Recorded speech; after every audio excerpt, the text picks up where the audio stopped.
Welcome to Unlapped. The gang is all back together finally after what was a special weekend for the Tifosi as Charles Leclerc won in Monza. Plus, we have more significant news and rumors to hit on. Be sure to watch us on YouTube, like this video, leave us a comment, and don't forget to subscribe to ESPN for more F1 content. And if you're listening, hit us with a 5-star review wherever you get your podcasts. All right, let's get into it. Katie George, Nate Saunders, Laurence Edmondson. It looks as if, guys, Adrian Newey is going to Aston Martin. Laurence, you have an article up now on ESPN.com. Tell us the deets. Yeah, it looks very much like that. The article was actually based on some Bloomberg quotes at the start of the week, where Lawrence Stroll was talking to Bloomberg, and he was asked, are you going to have Adrian Newey at your team? And he said, I very much hope so. And the conversations have been going on for a while. Since that interview, the press have had an invite to Aston Martin next Tuesday. And, Aston Martin, a very welcoming team. We do occasionally get invites to go along to their swanky new factory. They're very keen to show it off. But I think this is going to be about the future direction of the technical team. And as part of that, we're expecting Adrian Newey to be announced. Now, we know that he wasn't allowed to say where he was going after Red Bull, because, of course, we had the announcement that he was leaving Red Bull earlier this year. But he wasn't allowed to say where he was going next until Friday of this week. So next week tallies with that timeline. And of course, he won't start work there until early 2025, I think start of second quarter of 2025, which means he'll miss the early development of the 2026 car, which will start pretty much bang on 1st of January when the rules permit the teams to get stuck into the aero side of those cars. But he will also have a huge influence on it. And of course, Aston Martin have made no secret of their ambitions in Formula One. They want to go and win championships. They want to beat the very best at their own game. And bringing Adrian Newey in there is, it's basically the best and most established designer who looks at a car with a holistic approach and fully understands everything. Has been the reason for Red Bull's success, was behind McLaren's success, Williams' success in the past. A titan of the engineering world in Formula One. And it looks like he's going to end up there, and the speculation will be over. Well, when he made the announcement, or the announcement was dropped that he was going to leave Red Bull, obviously Ferrari and Aston Martin were the two kind of front runners in terms of teams, of landing spots, of where he could venture to next. I think this says more about Lawrence Stroll, Nate, than anybody, that he was able to get Newey and get him to agree to come over. I mean, this is a massive move in Formula One. What do you think it says about Stroll and the leadership and the moves that he's made to try to put Aston Martin in position to be able to succeed down the road? Yeah, I mean, it shows how serious he is. And I mean, he's kind of stuck to that quite rigidly. He came in, Lawrence mentioned it there, the Silverstone factory that he invested in is huge. I mean, you drive past that when you go to the Silverstone circuit, and it looks so impressive. And it's a real statement. I haven't actually been there. I think Lawrence went there with some other media last year, and it sounds pretty impressive. There's even like a Starbucks in the lobby, I think, or is it a Costa? There's one of the two. But it's this absolute determination he's got to take that team and make them champions again. And obviously he's brought Fernando Alonso into there. But I think the one thing with Lawrence Stroll that doesn't quite tally with that ambition is the fact that he's kept his son in the other car. That's where this will become interesting look at the other Adrian Newey car right now that's struggling to hold on to the Constructors' Championship, the current Red Bull. They're being hampered by a less than top tier driver, and a top tier driver having to do all the legwork. So it's difficult to see. And I don't know how long Fernando Alonso will go along for, but clearly having Adrian Newey on board in some capacity is going to be great. I'm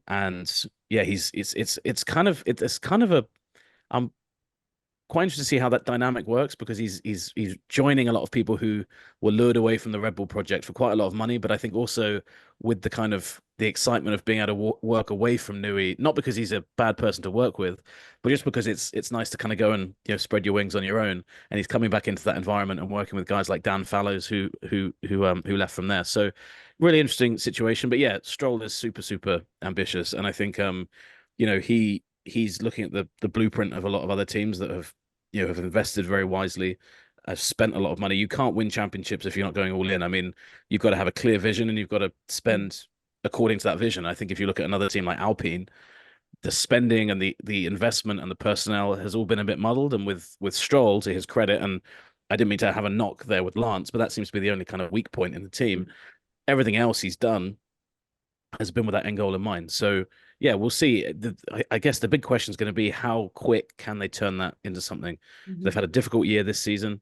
You get the impression that they are waiting for 26. So yeah, I think a lot of question marks there. But yeah, Newey going there. It's such a shame he didn't go to Ferrari. I think that would have been such a cool storyline, him and Lewis and Charles Leclerc. But it's still us getting to see Fernando Alonso drive an Adrian Newey car, which I think is also kind of equally exciting. And who knows if Fernando Alonso stays beyond that contract. But I think the idea of him going there, I think Alonso now is just going to the rope that he is like throwing every 2 years of his career. I think he's just going to keep going until he sees how good that car gets. So yeah, pretty impressive statement from Stroll. Speaking of Charles Leclerc, despite Lando Norris starting on pole, Leclerc secured victory in Monza. Both of you were there on the ground. It looked like an incredible scene. And if you're Charles Leclerc, like if you're going to win 2 races this season, I feel like he's won the most iconic ones, right? He won his home race in Monaco, which was such an emotional scene. And then you finally get a win at Monza in front of so many Italian fans. What was it like, Laz, in person?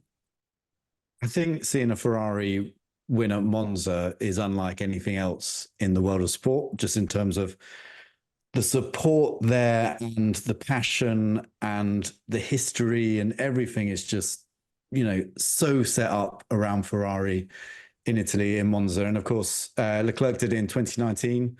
That was the last time we had a Ferrari win at Monza. And then 5 years later, he did it again. And what makes it so special is even in the first practice session and the second practice and the third practice session, when the Ferraris go out on track, the tifosi, as they're called, the Ferrari fans, the Italian fans in the grandstands, stand to their feet and give them a standing ovation just for getting the car out the garage. And you can imagine how intense it gets when you're down to the last 10 laps.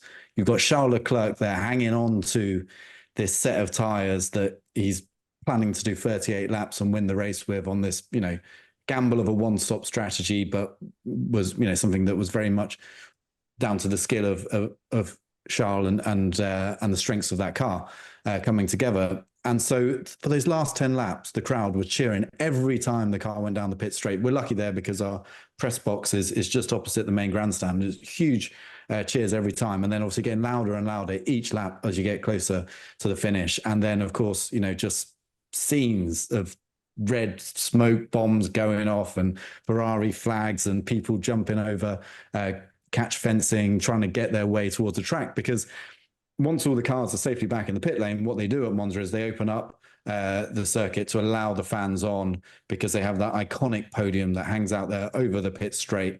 And the pit straight is full of Ferrari fans. And I'm not kidding, as far as the eye can see, because you can just about see from the podium down towards turn 1. And the whole of that pit straight, which is quite wide at Monza, is just full of people. And you've got these huge Ferrari flags in the middle. I think they let the fan clubs on first, so they can get the Ferrari fan clubs, official ones, so they can get their spot with the big prancing horse banners. And it's just an incredible scene. So yeah, it's very, very special. And I've now been lucky enough to witness it twice. And, because of Ferrari and the history of their ups and downs, they're always there or thereabouts, but you're never guaranteed another win of a Ferrari at Monza. So yeah, it was great to witness it and kind of soak it up.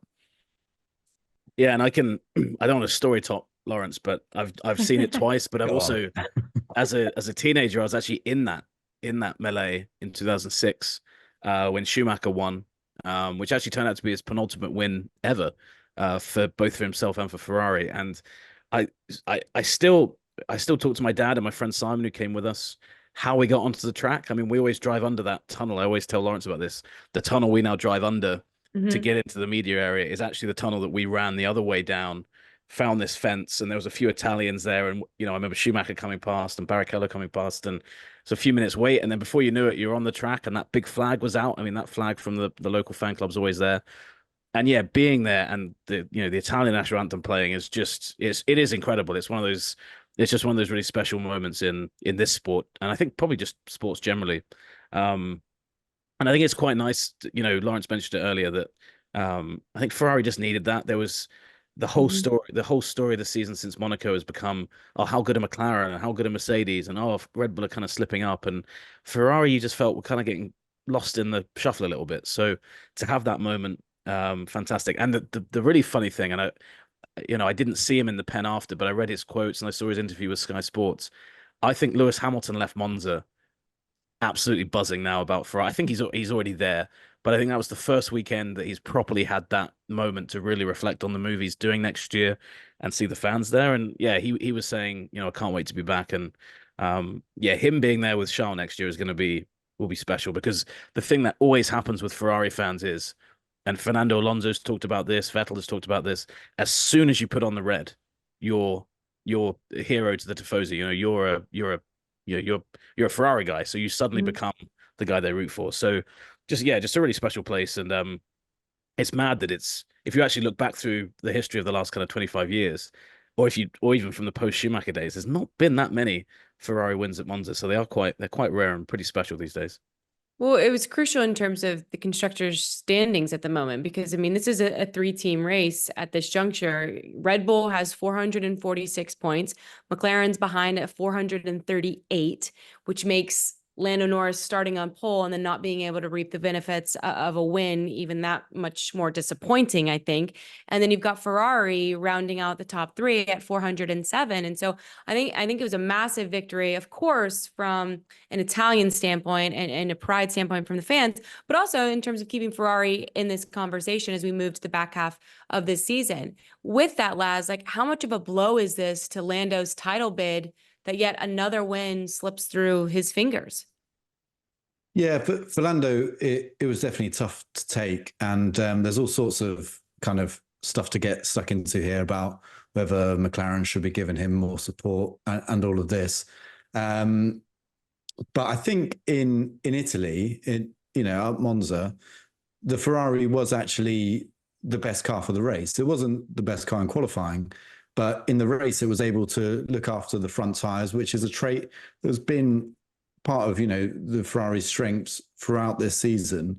And the McLaren is also very good on its tires, but it tends to be the rear tires it's especially good at looking after. So all of a sudden, when it became what we call a front limited circuit, where you had to really look after the front left tire, it was the Ferrari that emerged as the better race car. And that's what allowed them to do the one-stop strategy. And, for Lando, they pitted very early because he lost that position to Leclerc when he got muscled wide by Piastri in the second chicane. And so, they pitted him very early. So, for Norris, I think he has to look at himself and the way he battled on that first lap to understand why he came away in third place. But I think a victory, even if he'd been leading after that first lap, I mean, you could run through all these hypothetical situations, but I think the Ferrari had the pace, and everyone knew that if you could one stop, it would be the better strategy, the faster strategy. But you had to be brave to be able to do it. And I don't think McLaren felt they could do it. They felt that the graining that they had on the front left tire was going to be too much and it was going to create issues. So, there's a long way going around it. Norris still cut the point deficit to Verstappen. It went from 70 points to 62. But it does feel like it could have been more. And it's still a lot of points to close down in the next 8 races. And it's to the point of, you've got this three-way battle. Well, the one car that's always there when, no matter what the circuit type, is the McLaren. I think the Ferrari will see, I think they are gaining competitiveness. They had a good update that came to the car, but it wasn't clear if it was just the inherent strengths of the Ferrari that suited Monza or whether it was a genuine, significant step forward relative to the others. So that one we'll have to wait and see on. And then I think with the Red Bull, they're going to struggle at the next 2 races. But then once we get to high-speed circuits again, long duration, high-speed corners, Austin, I'm thinking of, then I think, we might see them come back into the picture a little bit more. But it's clear now that McLaren have the best all-round car, and the opportunity is there for Norris to win. Mathematically, it is possible. And, even within the realm of how you expect the results to go, it is possible, but he has to capitalize and get the very most out of every result. And I don't think it's just Monza where we'd look at Norris's season and say he didn't achieve that. So that has to change going forward. I almost went to the supermarket this morning to try to get a couple papayas. Honestly, I don't know when the last time I ate a papaya would have been. Is that something that you guys frequently eat over there? Actually, whenever I go to Brazil, in the hotels in Brazil, they always have really lovely papaya. So I'm going to the Brazilian Grand Prix later this year. I can report back on the papaya. Okay. Thing. But they yeah, have no, it's they true. have papaya rules on them, don't they? On those in Brazil, right? They carve into it rules, and you're the papaya rules. And there's this list of rules about how you should race your teammate. If It's you're true. listening and you're like, why are they talking about papayas? Where on earth did we take this left turn? Because Papaya Rules is something that McLaren has instated and is supposed to be followed by both drivers. First and foremost, Nate, can you tell us what Papaya Rules actually are? Not with 100% certainty. And the problem is that I don't think McLaren will 100% Also knows clear to the drivers. I mean, the basics of it is very clear. So Zach Brown said it's race hard, race clean. You know, and another member of the McLaren team on Sunday when I asked them, he was like, basically, it's don't do anything stupid. So for people listening, when Mercedes had Lewis Hamilton and Nico Rosberg, they collided in Spain in 2016. What followed then was they had rules of engagement basically between them, which was, you know, it was pretty stringent. And we've heard a lot more since those days that, you know, there were fines. There was the threat of you sit out a race if you break those rules of engagement. Mercedes never gave them a name. They were never the Silver Arrows rules. They just existed. McLaren, for some reason, have dressed them up in this kind of weird papaya rules thing. And I kind of cringed a bit when you heard it on the radio, but actually heard it the first time on Saturday night. Andrea Stella, and I thought he was kind of just making a gag, like, oh, it'll be papaya rules tomorrow, you know, because Andrea Stella, you know, English isn't his first language, and he's good at kind of making the odd quip here and there. So I just assumed, oh, he's making a gag, like it's just a throwaway line. And then to hear it on the radio, I forget at what point. Obviously, there's delayed messages and stuff, but it was like, remember, we're racing under papaya rules today. And I think it was just like, oh my god, they've actually gone with that. So it's effectively the reminder to both of them, you've got these rules set out. But I got the impression, I'd be fascinated to hear what you guys both thought of this, but I get the impression that both Lando and Oscar had a different interpretation of what they heard. I don't think they heard different things, and it's not that unusual that you might say something to one person and say the same thing to another person, and based on their mindset, based on just the way they heard it, the way they interpreted it, 80% of it might be right, and then the 20% might be off. Lawrence made a great point. Lando should never have left the door open if he's fighting for a championship, and Oscar was able to go around him. But I also think that part of that, and you know, I think I can say fairly confidently, you know, talking to a couple of people at the team, I think Lando believed leaving that room before the race, in that situation, Oscar's not going to put you and the lead under threat. And Oscar was completely in his rights to do that if the rules didn't say that specifically. I think the biggest issue for McLaren is they actually got away with a really humiliating moment, because if those two cars had crashed and gone into the gravel, Lawrence is probably right. Ferrari still probably would have won the race, but there would have been no way of knowing that. And the storyline would have been McLaren throw away this win. You know, their two drivers collide. You know, we're talking about it for 2 weeks. So they were lucky in that sense they got away with it. And that's why I was surprised that they didn't have a more clear-cut rule, as far as we know. This is the other fascinating part of this, and the other part that I think and I hope we're going to hear more about in Baku is I'm not convinced that it wasn't clear. And yeah, I think Piastri, it felt like a very, you know, it was a bit of a statement that he was making going around the outside. And again, not saying that's a bad thing. You know, he's a racing driver, and they've signed him to be a world champion with McLaren. But yeah, just we've talked about it as well, haven't we, in the past? McLaren seemed to not have the clearest communication with their drivers in the race. If you remember when they've talked to Lando, their radio messages, you hear them and they're very indecisive, they're very muddled.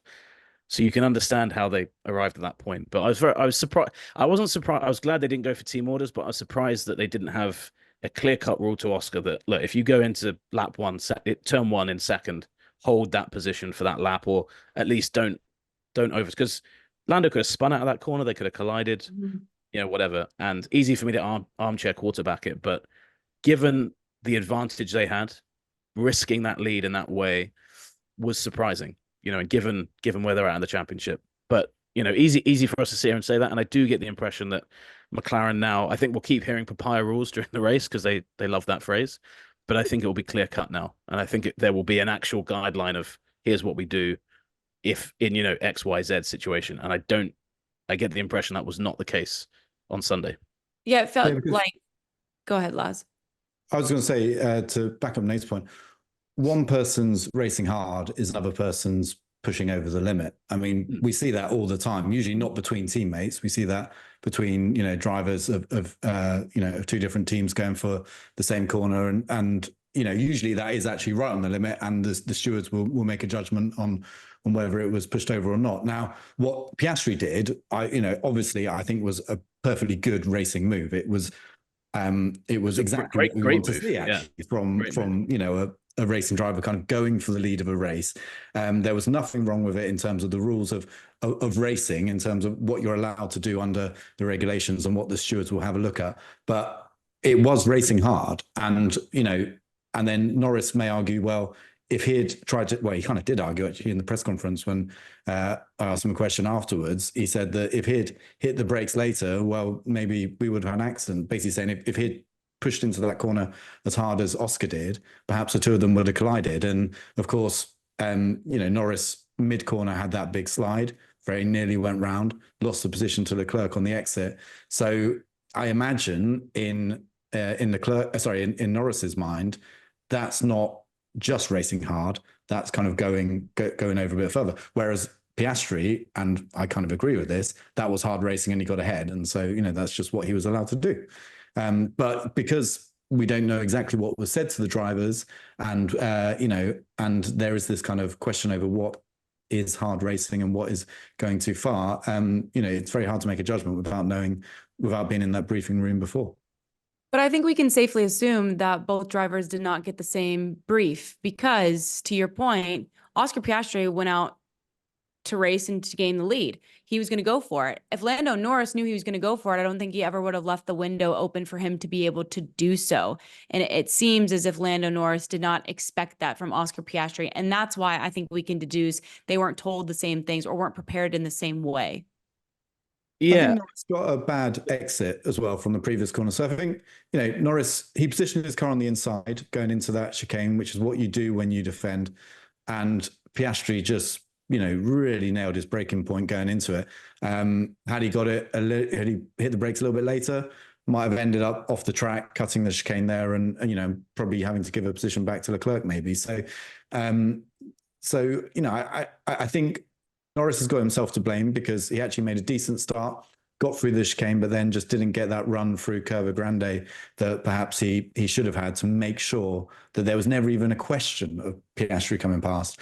And this is where I tend to sympathize with, the fact that they should be allowed to continue to race and the fact that Piastri should be allowed to go for victory still, is that, if Norris is going to win this Drivers' Championship, he can't afford mistakes like that. If it had been Max behind him, if it had been Leclerc behind him, he would have lost that position into Roger chicane the way he was driving. So, yeah, Norris has to look at himself as well on the mistakes that he made at that point of the race. And I'm sure he has, because he didn't go, afterwards, he didn't go out of his way to say that Piastri, did anything wrong. He said it was a little bit too close for comfort, but that's as far as he went in terms of criticizing Piastri. And to your point there about Max, and you think about Max and Lewis, I think the biggest thing, because Lando said, didn't he, said, if I could do it again now, I'd do it very differently. So I think by the time he got out of the car, he realized that was, that was my bad. If you put Lewis or Max in that car and you say that Oscar Piastri is their teammate and they're at McLaren, there is no way Piastri gets through that corner without being run wide. And so there's a mindset thing there, and I know that it's easy to criticize guys when they run drivers wide, but you have to be ruthless to be a world champion. And I think that away from all the team stuff, that's the biggest thing Norris has to take away from that, is he can't afford to, even if he did, Katie, come out of that meeting with either a different interpretation or a different briefing, he can't assume that Piastri's even going to play fair. I'm not casting aspersions on Piastri. I'd say this now about any driver in that situation who sees the lead is going to try and take it. And I think there's an interesting other wrinkle to this that I think might, start to rear its head a little bit because I think people will talk about it more. But Piastri's manager is basically the pin-up for resisting team orders and being very skeptical about the idea of a team favoring another driver. That was the story of his career with Sebastian Vettel. And I think that he, being in Piastri's ear, I think, and this is not a criticism of Webber at all. I think what he will be telling Piastri will be, if you let them start dictating to you with 9 races left of the season, let's not forget, there's 8 now, but there was 9 before that race. You're setting a precedent for the rest of the season. You might as well just move over out of Lando's way for the rest of the year. And I think Webber has said quite explicitly he wishes he'd put his foot down earlier with Red Bull. So I think Piastri as well, you've got that sense that he very much does not want to follow in that footsteps. So I think the biggest thing here is McLaren have kind of created a kind of a funny situation. I don't get the impression that there's kind of any major friction between the two, but they have the driver out in the lead of the two of them, who's massively overthinking things. In Lando, he's very self-critical, he's very self-analytical, and then you've got Piastri, who, is the least consistent of the two, but is just absolutely ruthless as well. So I think that it's a good problem for McLaren to have. It becomes a bad problem if, come the start of December, Lando has lost the championship by a handful of points, because you can then point to Monza, you can then point to other points in the season as well, and say it was unforced errors or unforced mistakes that kind of cost them. So you could point to a handful. I'm trying to find the graphic. Has it been, how many times has he started on pole off the top of either of your heads? Is it 9, 7? 7, because there's the thing going around that he's 007, which That's is it. You sent it in the yeah, I group sent chat. it was 0 I was trying world to find it. championships. I'm not saying I agree. This is what the meme says. It says 0 aura, 0 world championships, and then 7 lap 1 fumbles. There it is. Yeah, there it is.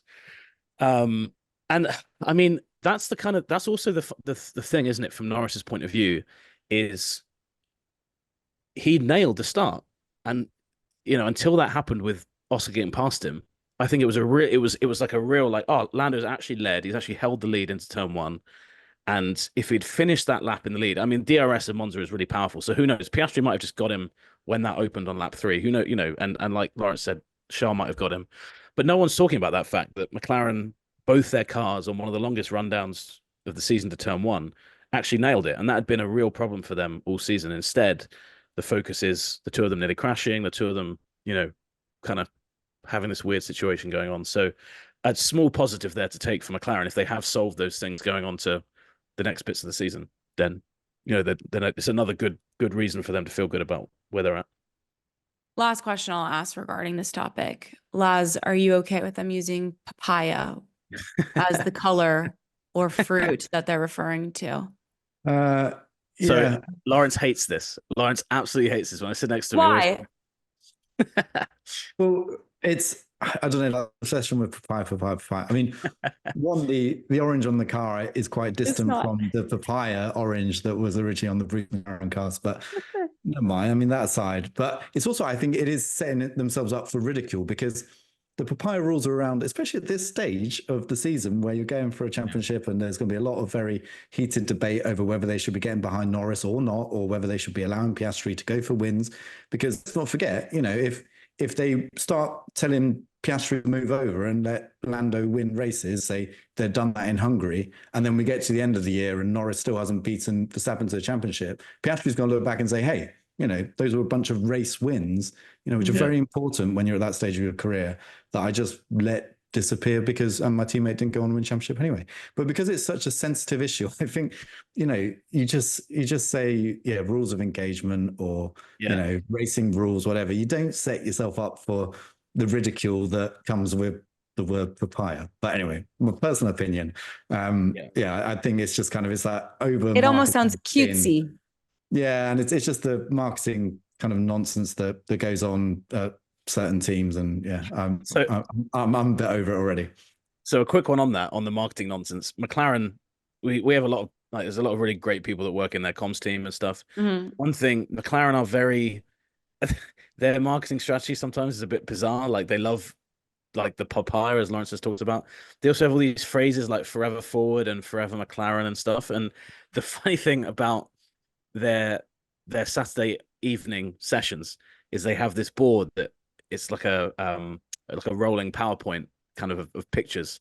So on Saturday, when Stella was talking about the fact that locked up the front row of the grid, and he mentioned Papaya Rules and stuff like that, you had this carousel of fans who had taken selfies of themselves wearing McLaren merch, and I'm guilty of it. I can't always take a great selfie. There are some facial expressions on there and just some angles and it just completely takes you out of the moment. But they've done it before when they had a launch in, I think it was the first year Ricciardo was there, and they had this kind of giant wall of all these McLaren fans on a giant Zoom, and I know what they're trying to do. They're trying to include the fans in it, but I think sometimes it's a little over the top. Yeah, and I'm not, again, I don't work in marketing, so it's cheap of me to throw stones at it, but it can be quite cringeworthy. And I think that a lot of people felt the same about the word or the phrase Papaya Rules. Because to Lawrence's point, just don't say it. Just say you know what's expected of you here. End of. That's all you need to say. Okay. And when you allow fans to send in photos, it can go terribly wrong as well. If you look up Ferrari UPS, that's a great one. And all the pictures they were allowed to. I won't say what ended up on the car because I'm not sure I'm allowed to say it on this podcast. But there's something very funny ended up on the car. Well, I think it's the last time Ferrari ever did anything with fans writing in. They've never done anything since. Just Google Ferrari UPS fans, and you'll get there. Or don't. Or don't. Enter at your own. What's the phrase? Enter at your own discretion. Peril, probably. Yeah. That sounds too English. Enter at your own. At your own peril. That's to go back to Bond. That's what Bond villain would say. Mr. Bond, enter at your own peril. Because of the Venice Film Festival, and this is where we get real off the rockers, a lot of new James Bond rumors about who it's going to be. I know that that's very important to us on this Unlapped podcast. Anyways, no more marketing nonsense. Let's talk about front wings, okay? Because some concerns were raised by other teams regarding McLaren's front wing as well as Mercedes' front wing. As of yesterday, the FIA has officially deemed them to be legal. Nathaniel, you've got an article up on ESPN.com right now. What more can you tell us about this situation? Yeah, so we've heard quite a lot about this over the past few months. Christian Horner, before the break, was kind of occasionally would say, "Oh yeah, all McLaren and Mercedes, their cars are the only ones that look different to the rest." And when you start hearing that in Formula One, it usually is the precursor to suggestions that other cars are illegal. And the FIA have been, as we found out, after this all broke, have been monitoring this for quite a while. They've been putting cameras on the front of the McLaren and the Mercedes. And what they're looking at is the way that flexes at certain points. Now the wing is allowed to flex. The idea, what Red Bull and Ferrari were saying, although bizarrely were kind of trying not to say it in public and make it look like they were doing it together, even though they were, is that it was doing it too much and it was beyond the regulations. And effectively, they were asking the FIA, if this is legal, then we're going to start doing it. But the implication there, I think if you're Red Bull or Ferrari, your hope is, rather than them turning around and saying, no, that's legal, your hope is they turn around and say, oh, no, you're right, actually, that is wrong. Because obviously then you scale back the advantage. You can't just build a front wing overnight, and I'm sure they've been working on concepts in case. But yeah, it's you see it all the time in Formula One. And it was actually quite interesting that the stories broke on Monday, and the FIA immediately clarified, and they said no, all the wings are legal. They've been looking at them; they comply with the rules for 2024. And the FIA then, in their statement said, well, we've been doing these tests for this exact reason. It's to make sure that everything's in compliance for next season. But do we need to tweak any rules, any kind of grey areas for next season? So, yeah, I think it felt a little bit desperate, to be honest, from Red Bull and Ferrari at this point. And it is interesting; it's those two, and you look at, I think since Miami, McLaren and Mercedes have won 3 races each. So yeah, it's one of the great things about Formula One. Occasionally you get these technical battles, but I mean, it only lasted a couple of days in the public eye, at least. But I think it's kind of been bubbling away behind the scenes. But yeah, I don't think we're going to hear a great deal more about it. Okay. They'll talk about it, I guess, in Baku, but as far as I'm aware, unless I'm missing something obvious, the case seems to be closed from the FIA side. Well, speaking of Mercedes, Laz called it ages ago. This was his, what do I want to say? Gosh, I'm losing words today at this point. This was you were a prophet, is what you were. You said that Kimi Antonelli was officially going to be announced as the Mercedes driver next season. And we finally got that announcement. He will be the 3rd rookie on the grid. Laz, I know that he got to participate in FP1 at Monza. Didn't obviously go the way that he or the team probably expected, but what do you make of the signing and what can we expect from him next season? Well, Mercedes really think he's the real deal. And the thing that's impressed them is just his raw talent and performance and the lap time he can get out of a car. And I think that's kind of what tripped him up in Monza, because, you know, he went into that practice session and, you know, he knew the announcement was coming. He's done a bunch of tests in 2-year-old cars. And I thought, well, here's my chance to show everyone what I can do. And I think he's just one of those drivers that's wired that way. You know, you get in a car and you just drive it to the limit.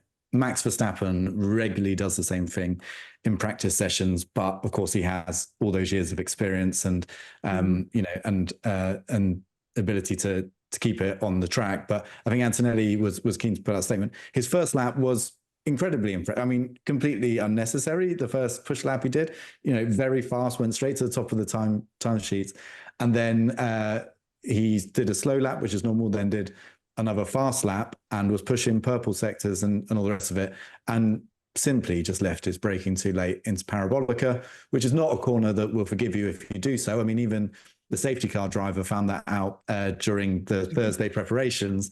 I think it was actually a car failure, to be fair to Bernd Marlander, who drives the safety car. But, you know, the safety car went off there at that same corner. So if something goes wrong or you get it wrong, which is what happened with Antonelli, then you're going to end up in the barriers pretty quick and you're not going to know much about it or be able to stop it. And so he did. And so it was a shame, really, because we were all rather looking forward to seeing what he could do, because all the tests he's done so far have been behind closed doors in 2-year-old cars. And you hear little whispers of, well, actually, he was incredibly quick here. And, you know, what he's doing in a car there is remarkable.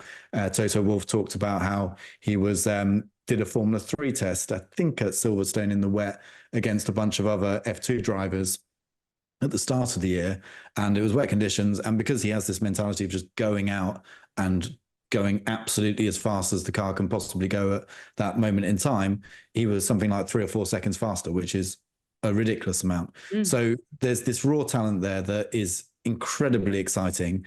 But Mercedes, by their own admission, you know, Toto talked about this when they announced Antonelli, they're throwing him in at the deep end, and things will go wrong because he is young, because he is inexperienced, because he has gone from, you know, karting just a matter of a couple of years ago, really, through FRECA, which is Formula Regional European Championship, which is essentially Formula 4 that he won quite comfortably last year, skipped Formula 3 and has gone into Formula 2 and has won a couple of races in Formula 2 already. You know, not had the most consistent season, but if you look at his teammate, Oliver Behrman, also destined for F1, he's actually beaten Behrman over the course of the year. So, you know, I think he is going to be a very, very exciting driver to watch, a very fast driver, and it will be fascinating to see what he can do up against Russell next year. Of course, the other side of that is that he's going in with a team that the expectation is absolutely to win races next year.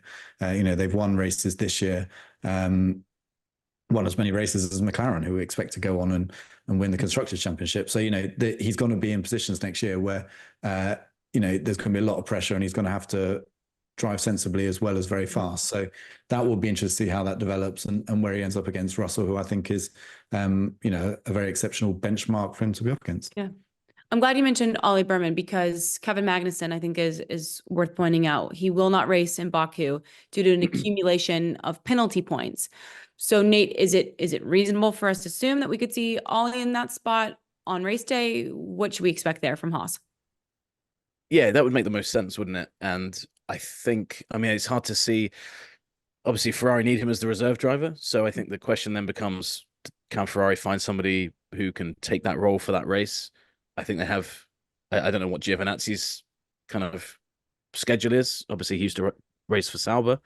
It's part of the WEC program still for Ferrari. So I imagine what they would do is bring Giovinazzi in as the reserve for the race and then put Behrman in there. And it's win-win for everyone, isn't it? Because Haas get to see Behrman up close.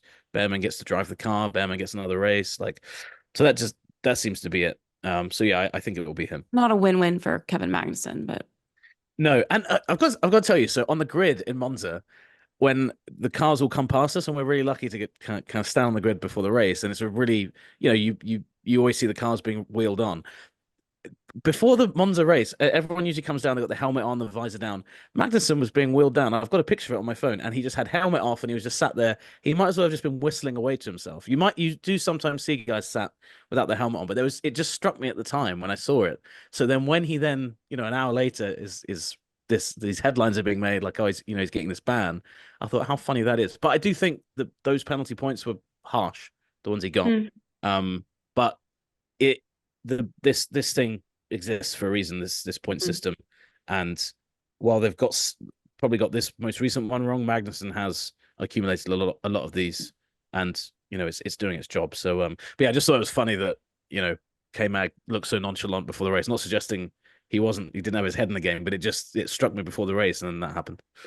Yeah, I mean, just on the penalty point thing, because I think it's an interesting one, because I don't think Magnussen is a particularly dangerous driver in the sense. So when this was first brought in, it was because Grosjean got himself a race ban just off one incident at Spa, but there had been a number of incidents that year in 2012, I think it was, that had led to that. And so there was this belief that actually you probably need something that actually does that more fairly, so that it's not just stewards deciding off the back of one and looking back. You have a tally of how badly a driver is driving. But with Magnussen, I agree the penalty and the 2 points in Monza was harsh, and I think a few people have said that too. But if you look back at it, 3 of the points of his 12 were for kind of these silly moments where he was trying to protect Hülkenberg's position. One was in Saudi Arabia, where he overtook Tsunoda off track, knew he had overtaken Tsunoda off track, but didn't give the position back, and then continued for the rest of the race to hold up Tsunoda, which at the time, RB, Tsunoda's team, said they felt was pretty unsportsmanlike. And then he did something very similar in Miami when he was protecting Hülkenberg from Hamilton and was basically straight lining corners to make sure he stayed ahead of Hamilton. And that was 2 penalty points. So combined, that's 3 right there that he could have not had by not kind of playing these games. And he said even afterwards, I kind of understand I deserve these points, but that's part of the game we're playing. So when I look back at it, I'm like, well, obviously that was part of Haas's strategy as well, but they kind of only have themselves to blame for that, because if you do it purely on his kind of making mistakes and the accidents with other drivers, really he's on fewer points. He's on about 9, and I think that's probably fair for where Magnussen should be. So it is an interesting thing, and then you get into, well, what should actually count as penalty points? Should it be ones where a driver is outrageously dangerous, or is kind of driving into someone on purpose, like we saw with Vettel and Hamilton in Baku all those years ago? Those are the kind of things which I think should carry penalty points.